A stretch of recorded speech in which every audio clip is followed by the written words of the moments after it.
Oo, hindi ko alam na umiiyak din pala ako sa realidad. Biglang nakaramdam ng pagod at sobrang pagkahilo si Alyssa.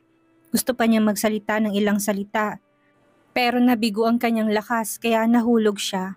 Bago pa man siya mapunta sa sahig ay pinotektahan na siya ni Tyron gamit ang kamay at tinignan ang maliliit na mga mata nito na ngayon ay nakapikit. Mainit ang temperatura ng katawan nito at siguradong alam niyang may sakit ito. Binuhat niya ito na naka-bridal style at binuksan ng isang kwartong nakadikit sa opisina nito. Ito ay isang resting room kung saan siya nagpapahinga sa tuwing siya ay labis na nagtatrabaho. Hindi malaki ang resting room pero maganda at may mga kama sa loob. Marahan niya itong inihiga sa kama at tumawag sa pinuno ng medical department. Come to my office, a worker is sick. Utos niya at binaba ang tawag na hindi malang hinihintay na sumagot ang nasa kabilang linya. Tumabi siya sa kanya at makalipas ang ilang minuto, nakarinig siya ng katok sa pinto. Naglakad siya palabas ng restroom at nagutos. Pasok. Pumasok ang doktor na may nakasabit na stethoscope sa kanyang leeg at may ilang kagamitang medical sa kanyang kamay. Magalang na binati ng doktor si Tyron at dinala niya ang doktor sa restroom kung nasaan si Alyssa. Lumapit ang doktor kay Alyssa at agad siyang sinuri. Tumingala ito sa kanya at sinabing, siya ay may napakataas na temperatura. Sobrang taas din ng blood pressure niya. Siguro masyado siyang nag-iisip, stress. Alam niyang matibay si Alyssa kaya nagtataka si Tyron kung paanong ito ay nagkasakit. Isang katukang narinig niya at napakunot-noo si Tyron. Sa galit na iniisip kung sinong pumasok sa loob ng kanyang opisina at may lakas ng loob na kumatok. Naglakad siya papunta sa pinto at binuksan yon para lang makita si Esmeralda. Mr. Tyron, nakita ko sumugod ang doktor, kaya naisip ko na baka may mali. May problema ba? Tanong ni Esmeralda. Nagalit si Tyron pero ayaw niya mabastos siya dahil sa nature ng relasyon nila. Plus alam ng doktor at lahat ng tao sa building na asawa niya si Esmeralda. Kung siya ay galit na makikipag-usap sa kanya, ang doktor ay pwedeng magpatuloy at magkalat ng mga chismis sa iba tungkol sa kung ano ang kanyang nakita. May sakit si Alyssa, mahinang tugon niya. O Alyssa, goodness, mabilis siyang pumasok sa loob na parang nag-alala at naglakad papunta sa gilid ng kama ni Alyssa. Pinagmasdan niya ang mukha niya at tumingin kay Tyron. Naku, Diyos ko, ang putla niya. Humarap si Esmeralda sa doktor na may habag ng mukha. Pakitunguhan siya ng mabuti at siguraduhing maayos siya. Pakiusap, siguraduhing maayos siya. Opo sir, I'm doing my best.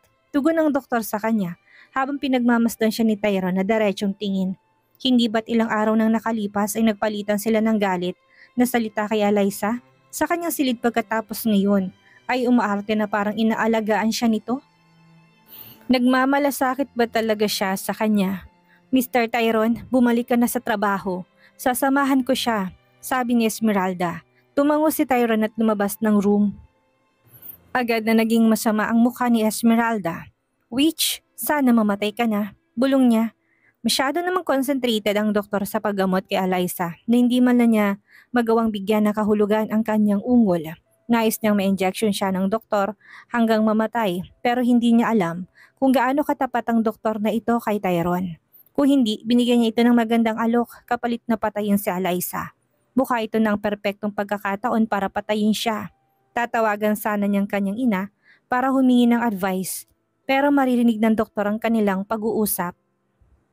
Ano ba talagang mali sa kanya? Tanong niya sa doktor. May high blood po siya, medyo matagal bago gumaling. Sagot ng doktor. Sa pagkakataong ito, tapos na siyang magbigay ng lahat ng kinakailangang ineksyon sa kanya. I'll need to take my leave now, Mrs. Esmeralda.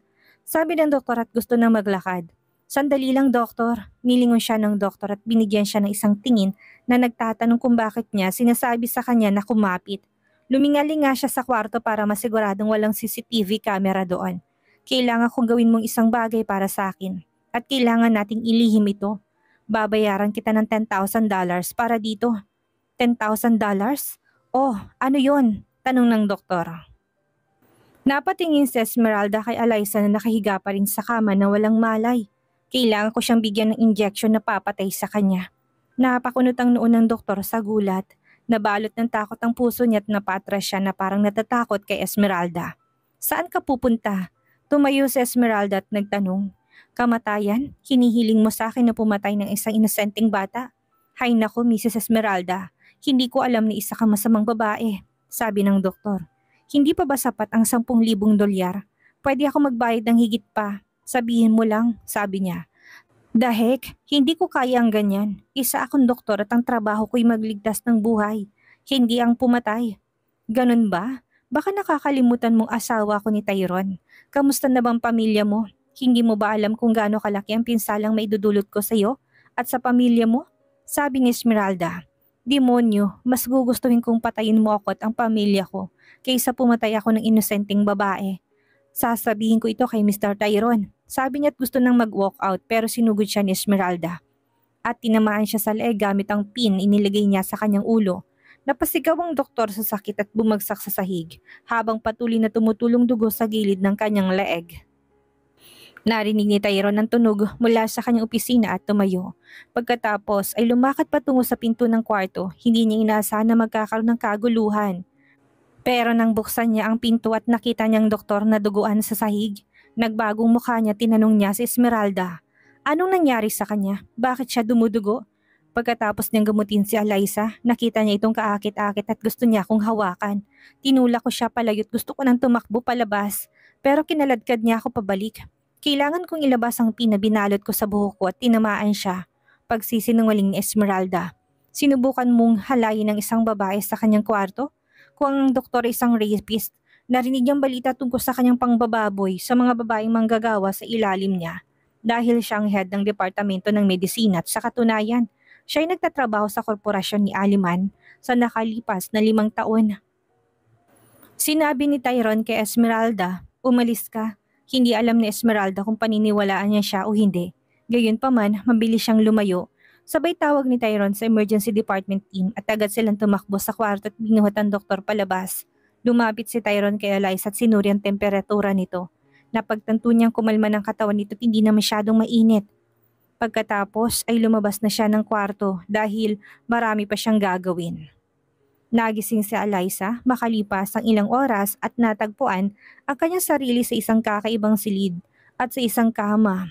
Ang huling bagay na naalala niya ay sinusubukan niyang magsumamo ng taimtim kay Tyrone na patawarin siya sa kanyang pagtulog sa oras ng trabaho. Tumingin siya sa pinto sa kadahan-dahang tumayo. Medyo mahina pa rin ang pakiramdam niya pero hindi na gaya ng dati. Mas gumaan ang pakiramdam niya ngayon. She walked towards the door and twisted the knob, then it gave way. Natigilan siya nang makitang opisina ni Tyrone. Oh, eto ba ang silid na nakadikit sa opisina ni Tyrone? Palagi niya nakikita ang isang pinto sa paligid ng dingding na opisina ni Tyrone. At palagi niyang iniisip kung anong nasa loob. Wala siyang idea na isang kwartong naroon. Nang makapasok siya sa opisina, itinaas ni Tyrone ang kanyang ulo at nakita siya. Tumayo siya at naglakad palapit sa kanya. Halika nga dito. Sinundan siya ni Eliza pabalik sa loob ng restroom at sinanyasan niya itong maupo sa kama. Pagkatapos ay umupo siya. Wala kang masyadong lakas dito. Magpahinga ka na lang ng konti, sabi ni Tyrone. Sa tingin ko'y maayos na ako ngayon at maaari ko nang ipagpatuloy ang aking trabaho, sabi ni Eliza. Wala ka nang pasok ngayon, magpahinga ka na lang. At kapag okay ng pakiramdam mo, makakauwi ka na. Maaari mo nang ipagpatuloy ang trabaho. Bukas, ani ni Tyrone. Alam ni Eliza na walang saysay na makipagtalo sa kanya dahil tila desidido siyang hindi na siya papayag na magtrabaho ngayon. Okay, thank you, sabi ni Eliza tumayos ng upo. Hanggang sa nakapatong ang likod niya sa sandalan ng kama at nakaunat ang 2 paa niya sa kama. Pinagmasdan siya ni Tyrone ng ilang segundo saka sinabing, sabi ng doktor, masyado kang nag-iisip. Anong naiisip mo? Ito ay tungkol sa kung paano sinubukan ng aking ama ng gusto na ipahiya ako sa publiko kahapon. Hindi ko alam na maaring maging ganong kalupit ng isang ama sa sarili niyang anak, sabi ni Eliza, at sa pag-iisip tungkol dito'y muli siyang nalungkot. Umupo si Tyrone sa maliit na espasyong natitira sa kama at sinabing, kung tumigil ang iyong ama na itrato ka bilang isang pamilya, ituring mo ko bilang isa, but I'm just your mistress and nothing more. Tumingin si Eliza sa mukha niya at halos umiyak. Ako rin ang ama ng mga anak mo. Kung bibigyan mo ko ng pahintulot na saktan ng iyong ama, sisirain ko siya sa 1 segundo. Galit na sabi ni Tyrone, yun ang kanyang ginawa. No, please, huwag mo siyang saktan. Please, she said, mahal pa rin niya ang kanyang ama kahit anong mangyari, kahit ang lahat ng ginagawa nito sa kanya ay ang saktan siya. Alam ni Tyrone ng pananakit sa kanyang ama ay pwedeng masaktan din siya. Ito ang dahilan kung bakit pinipigilan niyang kanyang sarili. Nasirain ang pamilya ni Buenavista. Tumayo siya at sinabing, magpahinga ka na at umuwi ka na kapag okay ka na. Salamat, Mr. Tyrone. Sabi ni Eliza at pinanood siyang maglakad palayo. Samantala, ilang minuto lang matapos maglakad pa uwi si Esmeralda. Naglakad siya patungo sa kusina gaya ng payo ng kanyang ina. Nang makita niya nagluluto ang dalaga, nagtanong siya, I believe this is the kids' food, right? Opo ma'am, pagsisilbihan ko po sila, sabi ng kasambahay. At ito ay para sa? Sumenya si Esmeralda sa ibang pagkain. Ito ay para kay Mrs. Eliza. Ito ay para sa iyo, doon ay para kay Mr. Tyrone. Tinukoy na katulong ang mga plato ng pagkain. Sige, tulungan ko na yung para kay Mr. Tyrone. Gusto kong ihain ng personal ang mesa niya ngayon. Ikaw na magsilbi sa mga bata, utos ni Esmeralda. Sige ma'am, sabi ng maid at lumabas para ihain ang pagkain ng mga bata sa pagkainan. Habang wala siya, may kinuha si Esmeralda na lason para sa pagkain ni Eliza. Pagkatapos kinuha niyang pagkain ni Tyrone at inihain ito. Makalipas ang ilang minuto, nakaupo ng lahat sa pagkainan na may kanya-kanyang pagkain sa harap nila. Hindi nagustuhan ng mga bata tuwing kumakain ng hapunan si Esmeralda kasama nila. Lagi nilang hiling na sanay sila lang kasama ni Tyrone at ang kanilang ina. Maya-maya nagsimulang kumain ng lahat. Nagsimula na rin kumain si Eliza nang hindi naghihinala. Hindi itong unang pagkakataon na magkasama silang maghahapunan kaya imposibleng maghinala si Eliza na may lasa ng pagkain niya. Maya-maya ay biglang tumunog ang kanyang tiyan at ang una niyang inisip na ito'y pansamantala o normal lang. Nang makita niyang tumitindi ang sakit ng kanyang tiyan, ayaw niyang mahalata ng kanyang mga anak ang sakit na kanyang dinaranas. Kaya hinarap niya si Tyrone at sinabing, gusto kong gumamit ng banyo. Okay, sabi ni Tyrone at tumayo si Eliza. Nakatingin sa kanyang mga bata dahil itong unang pagkakataon natatayo si Eliza sa hapunan. Bago pa siya makahakbang ay lalong lumakas ang sakit na para bang tinutusok ng kutsilyo ang kanyang tiyan. Hinawakan niyang kanyang tiyan at bumagsak sa sahig saka nagsimulang bumula agad. Sabay-sabay na umalis sa mga bata sa kanilang upuan at tumakbo papunta sa kanya. Mommy! Mommy! Mommy! Takot silang sumigaw. Natuwa si Esmeralda na sa wakas ay mamamatay na si Eliza. Pero mabilis siyang tumayo at sumugod kay Eliza. Eliza! Eliza! Oh my gosh! Someone called the ambulance! Nakatayo na si Tyrone kagad na tumawag sa ambulance team. Lumitaw sila sa isang iglap at binuhat si Eliza. Nag-iyakan agad ang mga bata. Natakot sila na mamamatay ang kanilang ina. Dinala ni Tyrone ang lahat ng mga bata sa kanyang silid at pinaupo sa kanyang kama. Naramdaman niya ang pagtibok ng kanyang puso sa kanyang sarili. Pero kailangan niyang magpanggap na malakas para sa mga bata. Ni hindi niya kayang pumunta sa ospital dahil natatakot siya sa pwedeng makita niya. Sa paraan ng pagbagsak ni Eliza sa lupa, parang mamamatay siya. Magiging maayos ang mami niyo, magtiwala kayo sa akin, sabi ni Tyrone. Paano? Bumubula ang bibig ni mami, sabi ni Zoren habang mas lumalakas ang pag-iyak. Puntahan mo si mami at i-check siya. Sige na, iwan niyo na kami puntahan si mami, sabi ni Aurora. Alam niyang hindi sila madadala sa ospital pero nag-aalala si Aurora na baka may magtangkang sakta ng kanilang ina sa ospital. Dad, go please. Kailangan may kasama si mami, sabi ni Athena. Sumang-ayon si Tyrone at tumayo. Tahan na kayo please. I promise you na sabay kaming uuwi ng mama mo. Mabilis na lumabas si Tyrone pero biglang tumunog ang kanyang telepono. Tumibok ang kanyang puso sa takot bago pa man niya masuhi kung sino ang tumatawag. Pinagdarasal niya na maging magandang balitang anumang gustong sabihin nang tumatawag sa kanya. Sinagot niya ang tawag ni Benji at lumabas ang boses niya. Sir, Mrs. Eliza is. Napaiyak si Benji sa kabilang dulo. Ibig mong sabihin, patay na si Eliza? Tanong ni Tyrone. Pakaramdam niya wala ng ulo niya sa leeg. Biglang namuo ang sakit sa puso niya kahit sobrang bigat ng tibok ng puso niya. Oo, umiiyak na sabi ni Benji. Bahagya pang kinuyom ni Tyrone ang telepono gamit ang malakas na palad na nadurog ang telepono. Inihagis niya ang telepono sa dingding at nasuntok ang pader na napakalak. Napasigaw siya sa sakit. Eliza, narinig ni Esmeralda mula sa kanyang pinagtataguan at tumakbo, papunta sa kanya. Mr. Tyrone, ano nangyari kay Eliza? Ano nangyari? Baka sa mukha niya mapagpanggap na takot. Galit na tumingin sa kanya si Tyrone at nagtanong, pinatay mo ba siya? Kumunot ang noon ni Esmeralda at sinabing, ano? Bakit ko naman gagawin yun? Ni hindi ko kayang masaktan ng isang langaw. Oo, minsan nagpalitan kami ng salita ni Eliza pero pumatay. Nagsimulang umiyak si Esmeralda. Paano ko magagawa yun? Napaiwas ang tingin si Tyron sa kanya at tumingin sa pinto ng kwarto niya. Kung nasaan ang mga bata. Ano kayang mararamdaman ng mga bata kapag nabalitaan nilang patay ng kanilang ina? Paano? Paano? Ang puso niya ay parang sinasaksak ng paulit-ulit gamit ang kutsilyo na walang awang na mamamatay tao. Pakiramdam niya'y nababaliw na siya at dire-diretsyong naglakad papasok sa isa sa mga kwarto sa mansyon. Hinubad niya ang kanyang mga suit at shirts. Hinagis niya sa sahig ang mga punit na damit at tinungo isang stante na maraming inumin. Paano niya harapin ang mga bata at sasabihing patay ng kanilang ina? Paano? Ang sino mang nasa likod na nangyari kay Eliza hindi makakaligtas sa kanya. Masakit na umiling siya at pumili ng isa sa mga inumin. Binuksan niya ito't nilagok at kahit ilang minuto pa hindi niya inaalis ang bote ng inumin sa bibig niya. Bumubuhos na ngayon ang inumin mula sa kanyang bibig pababa sa kanyang panga, sa kanyang leeg, sa kanyang tiyan at pababa sa kanyang pantalon. Binuhos niyang laman ng inumin sa kanyang ulo, dahilan para mabasa ang kanyang maikling kulot na buhok. Kumuha siya ng isa pang bote at imbis na buksan ay binasag niya ito sa dingding. Nabasag ang bote at tumilapon ng inumin sa buong silid. Eliza, bakit ka namatay ha?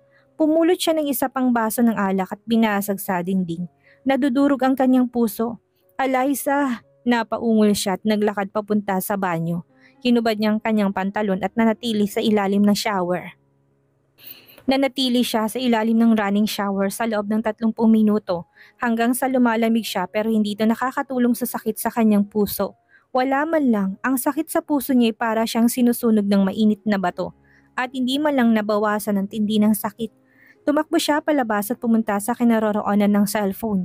Sa kanyang hubad na anyo, tinawagan niya si Benji at nang sumagot siya, tinanong niya ito, ano ang pumatay sa kanya? Paglason sa pagkain sir, naawang sagot ni Benji. Pagkalason sa pagkain, hindi nakakagulat na bumubula siya. Pwedeng may lason ng pagkain ni Eliza, pero tsak na wala ang ibang pagkain. Binaba niya ang cellphone at sinutang pantalon at sandot naglakad siya papunta sa kwarto ng dalaga. At binato ang malakas na suntok sa pinto kaya yumanig ito. Sinipa niyang ng 5 beses ang pinto gamit ang mga paa niya at bumukas ang pinto. Samantalang mabilis na nagtago ang katulong sa isang sulok ng silid sa takot. Pinatay mo siya. Oo o hindi. Napaluhod ang dalaga at umiyak.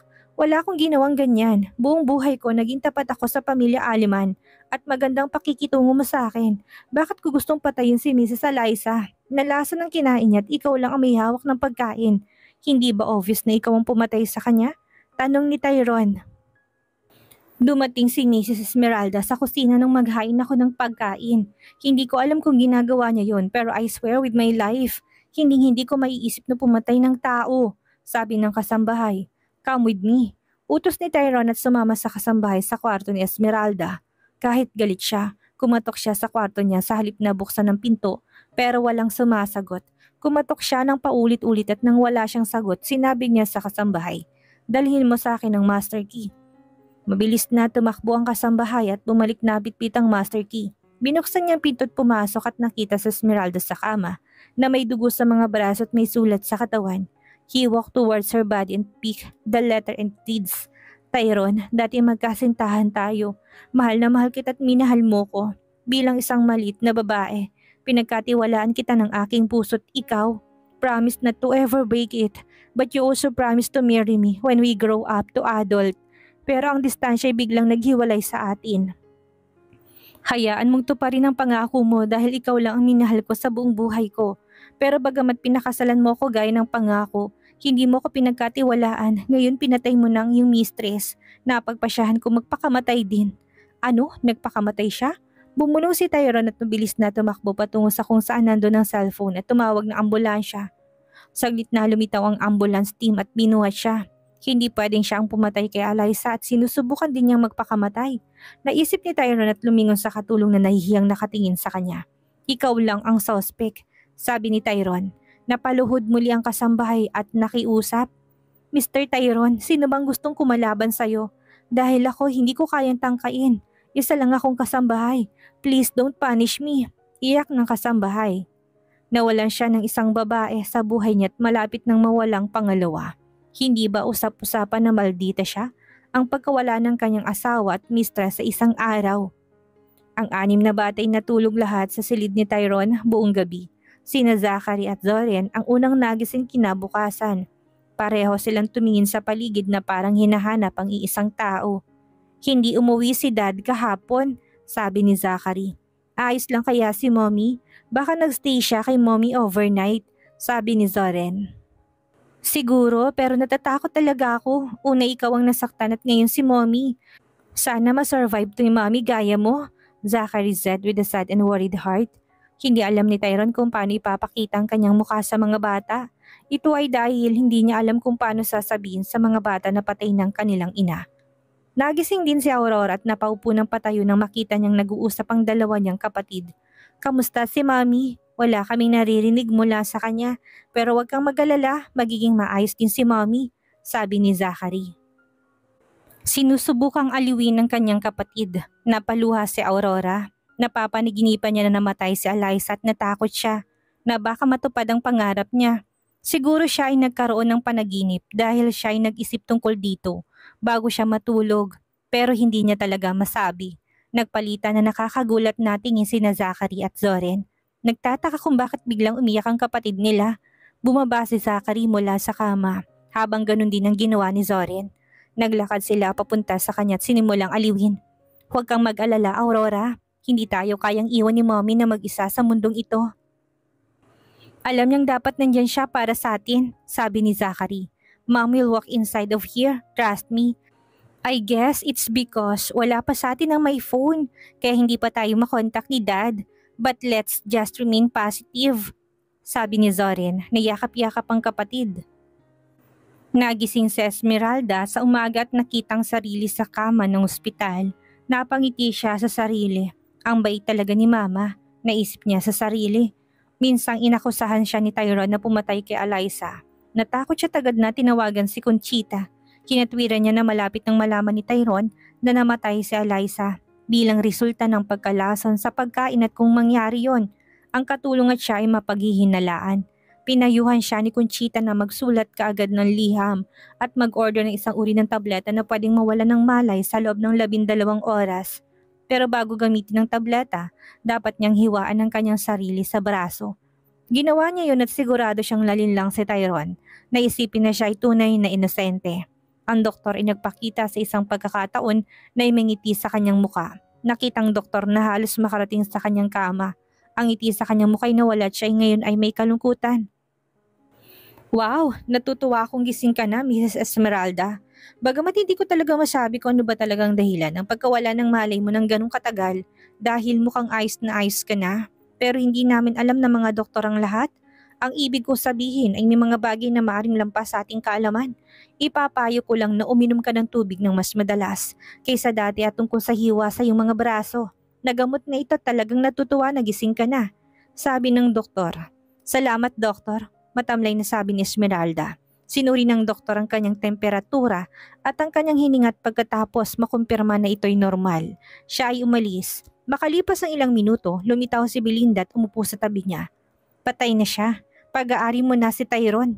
Ngumiti si Esmeralda at sinabing, hindi na ako makapaghintay na magsimula siya makipagtalik sa akin para tanggalin kong nakakakulit na maskarang ito. Hindi lang pakikipagtalik, hintayin mo munang mabuntis ka para sa kanya o mas mabuti na pagkatapos na magkaroon ng anak para sa kanya. Nang matapos itong sabihin ni Belinda, nakarinig siya ng maraming tunog ng mga sasakyan sa ibaba at tumayo siya at sumilip sa bintana para lang makitang lumitaw si Tyrone. Sa ospital kasamang kanyang entourage. Nandito si Tyrone, magkunwari kang may sakit pa para mas maalagaan kanya. Sabi ni Belinda at tumango sa Esmeralda. Nawala na siya ng babae sa buhay niya. Gagawin niya lahat para hindi ka mawala. Gumisi ng masama si Belinda, habang si Esmeralda naman ay napapangiti din. Maya-maya ay lumabas ng pinto at agad na tumayo si Belinda at sumalubong kay Tyrone na may luha na sa mukha. O Tyrone, umiiyak siya habang nakasandal sa balikat nito. Akala ko mawawala na sa Esmeralda. Akala ko patay na siya. Dumating si Tyrone sa ospital dahil ipinaalam sa kanya ni Benji na buhay si Esmeralda matapos ipaalam ng doktor kay Benji. Gumaan ang pakiramdam ni Tyrone na buhay sa Esmeralda, pero ang kanyang puso'y nag-alaga pa rin ng labis na sakit sa pagkamatay ni Alyssa. Ma, hindi ko alam kung bakit bigla na lang ako nagkaroon ng kaguluhang ito. Pasensya na, kasalanan ko kung hindi ko siya pinagkatiwalaan. Bati ni Tyrone kay Belinda na patuloy na umiiyak. Tyron then walked towards Esmeralda who had a sick face on. Hindi ko siya pinatay. Sana hindi na lang ako nagising. Bakit pa ako nagising? Sana namatay na lang ako. Sigaw ni Esmeralda. Patawarin mo ko sa hindi ko pagtitiwala sa iyo, Esmeralda. Masaya akong gising ka na. Pero wala ka pang lakas para umuwi, hindi ba? Tanong ni Tyron. Kahit wala siyang lakas, sigurado ako mabilis siyang makaka-recover kung mananatili siya sa tabi mo ng madalas. Bulong ni Belinda. Tama, Mr. Tyron. Kung lapitin mo ko, gagaling ako kaagad. I love you, she said. Inutusan ni Tyron ang 2 gwardya sa likuran niya para buhatin si Esmeralda papunta sa kanyang sasakyan at nang halos gawin na yun ng mga lalaking iyon nagsalita si Belinda. Tyron, anak ko, bakit hindi mo siya buhatin? Total, asawa mo siya. Hindi mo ba dinadala si Alyssa mula sa ospital na parang nobya? Ma'am, hindi mo malang ako kinawaan tungkol sa pagkamatay ni Alyssa, sabi ni Tyron na may lungkot sa puso. Gagawin ko yan, anak ko. Ang gusto ko lang ay ayusin muna natin ang isa bago natin pag-usapan ng isa pa. Kahit na-offend ako ng ama ni Alyssa, tumigil na ako sa pagtatanim ng sama ng loob sa inosenteng babae pagkatapos mong umalis ng mansyon kasamang mga bata. Ang buhay ay napakaikli. Ang tanging paraan para mamuhay ng mapayapa sa buhay ay ang patawarin ng lahat ng tao. At inaamin kong nakaramdam ako ng sama ng loob at kalungkutan nang marinig kong pagkamatay ni Alyssa. Sobra akong nalulungkot. Napakabait na bata ni Alyssa. Diyos nang bahala sa kanya't nagsimulang umiyak si Belinda. Ano na nga kayang nangyari kay Alyssa? Patay na nga kaya ito? Dahil sa nangyari, magagawa na kayang makuha ni Marcela, aka Esmeralda, si Tyron? Yan ang ating aalamin sa susunod nating kabanata.